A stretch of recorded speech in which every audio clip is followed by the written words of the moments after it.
Hello दोस्तों, conquer के बारे में बात करेंगे। गवर्नमेंट डिसइन्वेस्टमेंट करने जा रही है अगले कुछ समय में। उसके क्वार्टर टू के रिजल्ट आने वाले हैं, उसके बारे में हम दोस्तों डिटेल में प्रीव्यू करने वाले हैं इस वीडियो में। 21 अक्टूबर कॉन्कोर का रिजल्ट आने वाला है और साथ ही साथ जो कंटेनर कॉरपोरेशन है इंटरिम डिविडेंड भी डिक्लेयर करने वाली है। तो ये एक बहुत बड़ा ट्रिगर रहेगा जब हम कॉन्कोर की बात करते हैं। अब डिसइन्वेस्टमेंट के लिए कैंडिडेट है जैसे कि भारत पेट्रोलियम है, शिपिंग कॉरपोरेशन है, वैसे ही कॉन्कोर भी है। तो यहां पर जो हर दिन कुछ ना कुछ नई न्यूज आ रही है, लेकिन अभी लेटेस्ट न्यूज ये है कि इस फाइनेंशियल ईयर मतलब फाइनेंशियल ईयर जो मार्च में जो खत्म होगा, तो कॉन्कोर का जो डाइवेस्टमेंट है वो होना मुश्किल है। तो ये नहीं हो रहा है, ये ध्यान में रखना जरूरी है। क्योंकि देखिए कॉन्कोर जो है, इसके बिजनेस पर मैं आपको थोड़ी देर बाद बताऊंगा। तो जो रेलवे जो है इनको लैंड या जगह प्रोवाइड करता है, एक अच्छे खासे कंसेशनल रेट में प्रोवाइड करता है। तो जब भी कोई प्राइवेट प्लेयर आएगा तो फिर रेलवे उतना कंसेशन नहीं दे सकता है। तो उसके लिए एक पॉलिसी बनानी है रेलवे को और वो पॉलिसी को फाइनलाइज करना है। तो वो काम अभी तक नहीं हुआ है। तो ये एक इंपॉर्टेंट चीज है, आप समझ के ऐसा रखिए जैसे रेलवे है, रेलवे के गुड्स है, वहां पर जो गुड्स ट्रेन आप जब देखते हैं, लोकोमोटिव्स देखते, तो वहां पर जो बड़े बड़े जो कंटेनर्स होते हैं, तो कॉन्कोर की यहां पर बहुत बड़ी भूमिका होती है। तो ये रेलवे इनको दे देता है डिस्काउंट में या फिर कंसेशन में, लेकिन किसी भी प्राइवेट कंपनी को तो वो देगा नहीं। तो ये एक चीज है जो कॉन्कोर से रिलेटेड जो आपको बिल्कुल ध्यान में रखनी चाहिए।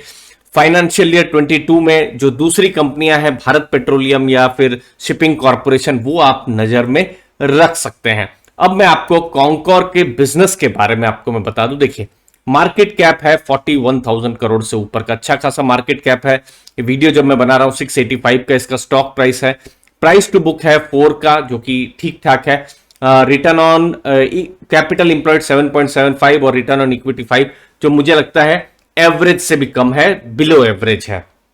Date to equity almost debt free company है, ये एक पॉजिटिव है। कंपनी प्रॉफिट्स कर रही है, लेकिन 5 साल में सेल्स ग्रोथ न के बराबर है, आप देख सकते हैं, और प्रॉफिट ग्रोथ -12% है। तो ये सब चीजें हैं जो मुझे कुछ न्यूट्रल से नेगेटिव की तरफ जो है कॉन्कोर के बिजनेस पर मुझे लग रही है दोस्तों। तो ये एक चीज ध्यान में रखने की, और इनफैक्ट ये जितने भी टर्म्स हैं और इसके अलावा कौन से इंपॉर्टेंट टर्म्स हैं जो आपको जानने चाहिए इन्वेस्टमेंट, कोई भी इन्वेस्टमेंट करने से पहले, इस पर दोस्तों 22 तारीख को, जी हां नोट करके रखिए, 22 तारीख को मैं लाइव सेशन ले रहा हूं। वो आप काफी में आप देख सकते हैं, वो सेशन पर आपको वैल्यू जरूर मिलेगी, जहां ये सब कॉन्सेप्ट्स को मैं डिटेल में बताऊंगा। डिस्क्रिप्शन में लिंक है दोस्तों।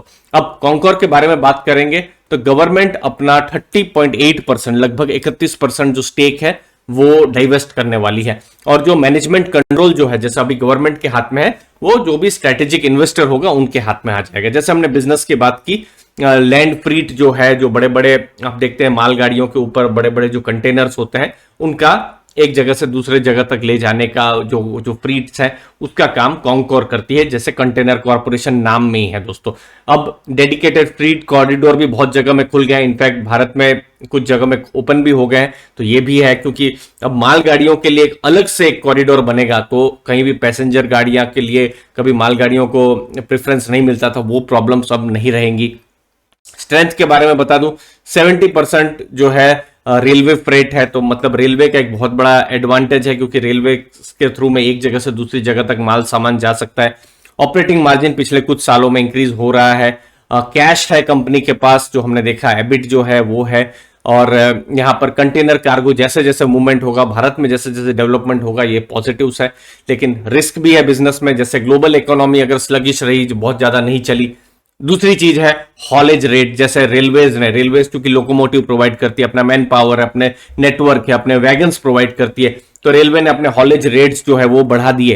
तो फिर क्योंकि 74% जो बिजनेस है, ऑपरेटिंग एक्सपेंसेस, उनके जो खर्चे हैं वहीं से ही आते हैं, तो ये एक बहुत बड़ा नेगेटिव हो सकता है। दूसरी चीज है, अब भारत में रोड भी अच्छे हो रहे हैं, तो फिर बहुत सारे जो दूसरे जो बड़े बड़े जो ओनर्स है वो ऐसा भी सोच सकते हैं कि हम रेलवे से नहीं, रोड से ही अपना सामान भेजेंगे। तो ये भी एक कंपटीशन ही है, रोड का कंपटीशन रेल है। तो ये सब चीजें हैं जो इन्वेस्टर को ध्यान में रखनी चाहिए। बट मुझे जो लगता है बिजनेस बहुत ज्यादा पॉजिटिव नहीं है, और जो स्पेशल सिचुएशन वाली ये टर्न अराउंड जैसी जो सिचुएशन थी वो भी अभी नियर फ्यूचर में हो नहीं रही है। चैनल को दोस्तों जरूर सब्सक्राइब करके रखिए ताकि कोई भी नया इसमें कुछ अपडेट होता है तो हम आपके पास सबसे पहले पहुंचा सके। और दोस्तों 22 तारीख की लाइव सेशन बिल्कुल आप ज्वाइन करिएगा, आपके 45 मिनट्स का पूरा वैल्यू मिलेगा, ऐसा मेरा दावा है। धन्यवाद दोस्तों आपके कीमती समय के लिए। Thank you.